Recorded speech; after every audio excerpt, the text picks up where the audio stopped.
देशभरामध्ये लोकसभा निवडणुकांची रणधुमाळी पाहायला मिळते। लोकसभा निवडणुकीच्या पार्श्वभूमीवर देशाचा नेमका मूड कसा आहे हे पाहण्यासाठी एबीपी माझाची महाभारत एक्सप्रेस आंध्र प्रदेशच्या वायनाडमध्ये पोहोचली आहे।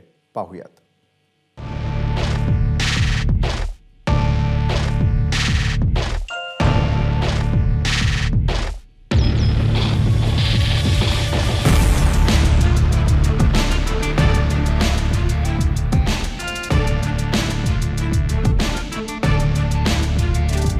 नमस्कार, मी प्रज्ञा पोवळे। महाभारत यात्रेच्या माध्यमातून देशाचा कौल जाणून घेता घेता आपण येऊन पोहोचलोय आंध्र प्रदेशच्या विजयवाडामध्ये।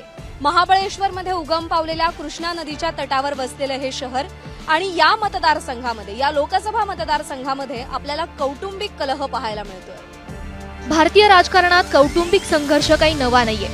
महाराष्ट्रातही आपल्याला याची झळक पाहायला मिळतेच। कधी काका पुतण्या, कधी भाऊ भाऊ, कधी भाऊ बहीण, तर कधी अगदी वडील आणि मुलगा सुद्धा। आता ही बारामती मतदारसंघातून नणंद भाऊजय या निवडणुकीच्या रिंगणात एकमेकींसमोर उभ्या आहेत। अशाच प्रकारचा दोन भावांमधला संघर्ष आंध्र प्रदेशातल्या विजयवाडा मतदारसंघात पाहायला मिळतोय।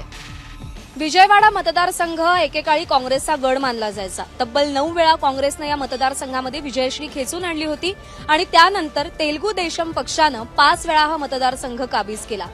लोकसभा निवडणुका 2019ला ज्यावेळी झाल्या त्यावेळी या राज्यामध्ये संपूर्ण वायएसआर काँग्रेस पक्षाची लाट होती, पण विजयवाड्यातल्या मतदारांनी मात्र तेलगू देशम पक्षालाच आपला कौल दिला होता आणि त्यावेळी टीडीपीचे उमेदवार होते केसी नानी श्रीनिवास। आंध्र प्रदेशात 2024च्या या निवडणुकीत टीडीपी आणि भाजपची युती आहे। 1982ला तेलगू देसमची स्थापना झाली। त्यानंतर 1984ला इंदिरा गांधींच्या मृत्यूनंतर काँग्रेसला सहानुभूतीची लाट असताना सुद्धा तेलगू देसम जिंकली। त्यानंतर हा विजयवाडा मतदारसंघ कधी काँग्रेस तर कधी तेलगू देसमच्या पारड्यात राहिला। टीडीपीच्या केसी नानी श्रीनिवास यांनी 2024 आणि 2019 अशा 2 वेळा विजयवाडा मतदारसंघातून निवडणूक लढवत विजयश्री खेचून आणली होती। 2024ला विजयाची हॅट्रिक करायला श्रीनिवास उत्सुक होते, पण अचानक पक्षातलं समीकरण बदललं। श्रीनिवास यांना आगामी लोकसभेसाठी उमेदवारी न देण्याचा निर्णय पक्षानं घेतला। सुरुवातीला श्रीनिवास यांनी देखील आपण या निर्णयाचा आदर करत असल्याचं सांगितलं, पण नंतर एक नवा ट्विस्ट आला। टीडीपीनं श्रीनिवास यांचे बंधू केसी नानी शिवनाथ यांना विजयवाडा मतदारसंघाचे प्रमुख म्हणून घोषित केलं आणि दोन्ही भावांमध्ये उभी फूट पडली।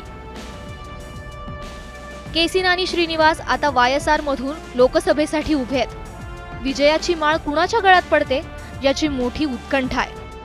आंध्र में कौन आएगा? चंद्रबाबू नायडू। आंध्र में सीएम चंद्रबाबू नायडू बने। हाँ, चंद्रनाथ बाबू। केंद्र में कौन आए? केंद्र में नरेंद्र मोदी आएंगे। और आंध्र में क्या होगा? आंध्र में जगनमोहन रेड्डी आएंगे। जगनमोहन रेड्डी आएंगे विधानसभा में। हाँ, आएंगे। कहीं को लेगा तो उन्होंने आए तो भी हमारा अच्छा था। लोकसान क्या भी नहीं हुआ, घर दिए, पट्टा दिए, गरीबों को पेंशन देते हैं। गरीबों का अब टिकाई पेंशन उन्होंने कहीं की वास्ते टिकाए चंद्रबाबू नायडू के वास्ते टिका डाले। तो लोकसभा और विधानसभा दोनों में कांग्रेस को ही चुनेंगे। वाईएसआरसीपी वाईएसआरसीपी को लोकसभा में नहीं चुनेंगे। लोकसभा में किसे? कांग्रेस को चुनेंगे। कांग्रेस। लेकिन टीडीपी और बीजेपी को नहीं चुनेंगे। टीडीपी तो पक्का आएगा बोल के हमारा भरोसा है।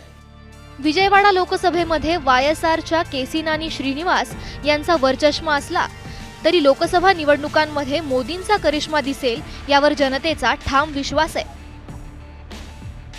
रामेश्वरम ते अयोध्या एबीपी माझाची महाभारत यात्रा सुरू आहे।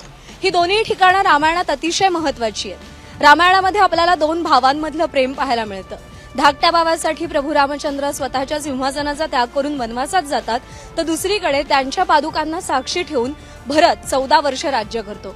पण कलियुगामध्ये मात्र लोकसभेच्या एका खुर्चीसाठी 2 भाऊ रणांगणात आमने सामने दिसून येत आहेत। कॅमेरामन प्रशांत मानेसह मी प्रज्ञा पोवळे, एबीपी माझा, विजयवाडा, आंध्र प्रदेश। एबीपी माझा, उघडा डोळे बघा नीट।